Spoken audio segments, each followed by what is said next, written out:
नमस्कार, आप देख रहे हैं एसपीएन 9 न्यूज। मैं हूं रोहित वर्मा। आतंक के खिलाफ एनकाउंटर में रविवार को एक बार फिर श्रीनगर के रंगरेट में आतंकियों और सुरक्षा बलों के बीच मुठभेड़ हुई और पूरी इलाका गोलियों की आवाज से गूंज उठा। सीआरपीएफ और जम्मू कश्मीर पुलिस के ज्वाइंट ऑपरेशन में हिजबुल का टॉप कमांडर सैफुल्ला उर्फ अबू मुसैद को ढेर कर दिया गया। आतंकी सैफुल्ला ने घाटी में मारे गए हिजबुल कमांडर रियाज नाइकू की जगह ली थी, लेकिन आतंकी साजिशों को अंजाम देने से पहले ही उसे कब्र में पहुंचा दिया गया। जानकारी के मुताबिक बीती रात श्रीनगर के एक घर में आतंकियों के छिपे होने की खबर मिली थी, जिसके बाद सेना की राष्ट्रीय राइफल्स, जम्मू कश्मीर पुलिस के स्पेशल ऑपरेशन ग्रुप और सीआरपीएफ ने ज्वाइंट ऑपरेशन शुरू किया। खुद को घिरा देखकर आतंकियों ने फायरिंग शुरू कर दी, जिसका सुरक्षा बलों ने मुंहतोड़ जवाब दिया और हिजबुल के हेड कमांडर को मार गिराया। एनकाउंटर में मारे गए हिजबुल मुजाहिदीन के आतंकी सैफुल्ला ने घाटी में रियाज नाइकू की मौत के बाद हिजबुल की कमान संभाली थी। डॉक्टर सैफुल्ला उर्फ अबू मुसैद पुलवामा के मलंगपोरा का रहने वाला था। सैफुल्ला बुरहान वानी के 12 आतंकियों की टीम में भी शामिल था। सुरक्षा एजेंसियों की लिस्ट में सैफुल्ला A++ कैटेगरी का आतंकी था, यानी टॉप का आतंकी। पेशे से डॉक्टर होने के कारण सैफुल्ला मुठभेड़ में घायल होने वाले आतंकवादियों का इलाज करने की वजह से चर्चा में आया था। अभी घाटी में सक्रिय है 10 मोस्ट वांटेड आतंकियों की लिस्ट में उसका नाम सबसे ऊपर था। कश्मीर आईजी विजय कुमार के मुताबिक सैफुल्ला की मौत सुरक्षा बलों के लिए बड़ी कामयाबी है। इसके अलावा रंगरेथ इलाके में एक जिंदा आतंकी भी उनके हाथ लग गया। सैफुल्ला गाजी हैदर और डॉक्टर साहिब के नाम से जाना भी जाता था।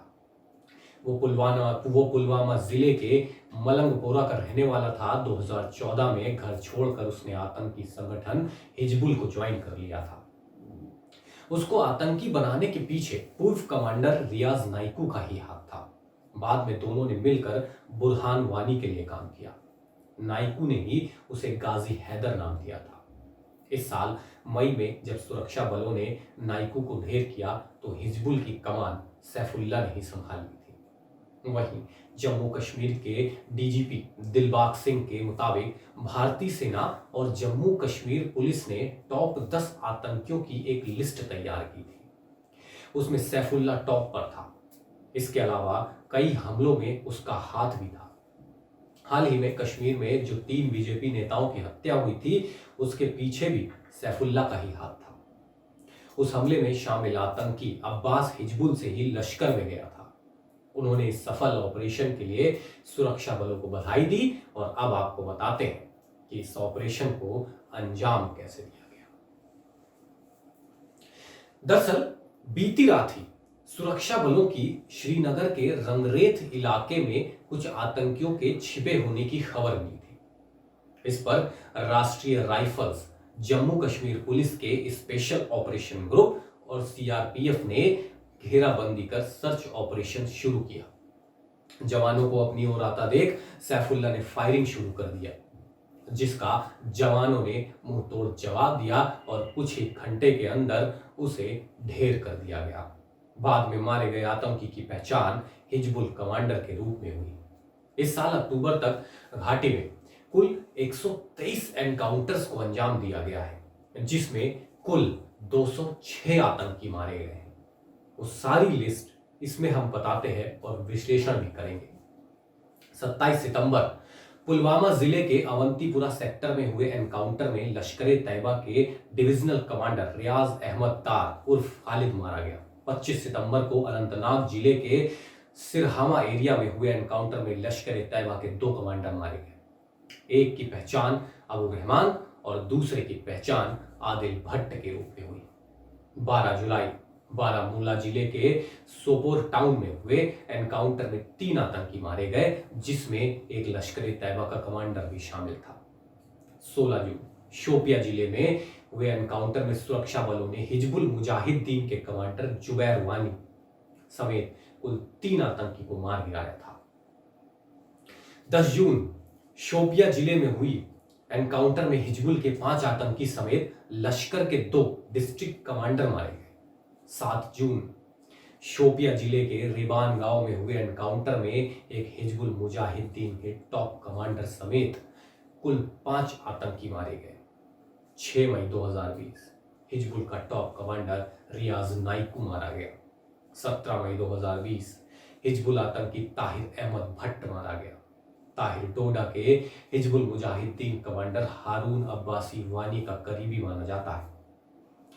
19 मई 2020 हिजबुल आतंकी जुनैद मारा गया। जुनैद सहराई को नाइकू की मौत के बाद कश्मीर में हिजब का डिप्टी ऑपरेशनल चीफ कमांडर बनाए जाने की चर्चा थी। जुनैद तहरीक हुर्रियत के प्रमुख मोहम्मद अशरफ सहराई का बेटा है। 28 से 29 अप्रैल के बीच को शोपिया जिले में जैनपुरा एरिया में हुए एनकाउंटर में अंसर खटवत उल हिल यानी AGH का कमांडर बुरहान मजीद कोका मारा गया। 22 अप्रैल शोपिया जिले में हुए AGH का कमांडर समेत कुल 4 आतंकी मारे गए। 8 अप्रैल बारामूला जिले के सोपोर एरिया में हुए एनकाउंटर में जैश ए मोहम्मद के कमांडर सज्जाद नवाब द्वारा मारा गया था। 15 मार्च अनंतनाग तहसील के दयालगाम गांव में हुए एनकाउंटर में लश्कर का कमांडर मुजफ्फर अहमद भट्ट मारा गया। 25 जनवरी पुलवामा में अवंतीपुरा एरिया में हुए एनकाउंटर में जैश ए मोहम्मद का चीफ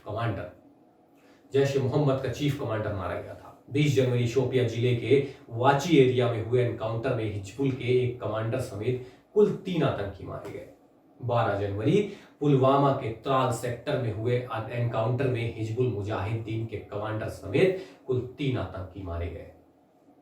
घाटी में हर बीतते दिन के साथ सेना आतंकियों के लिए काल बनती जा रही है।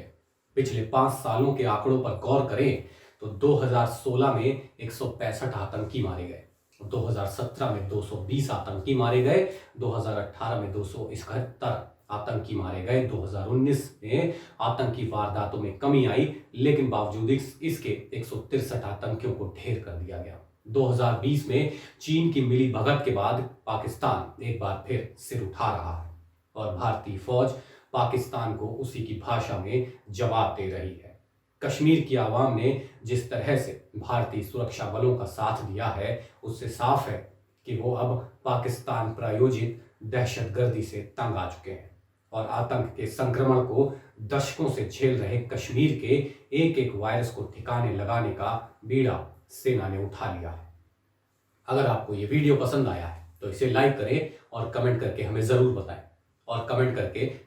बताएं। नमस्कार।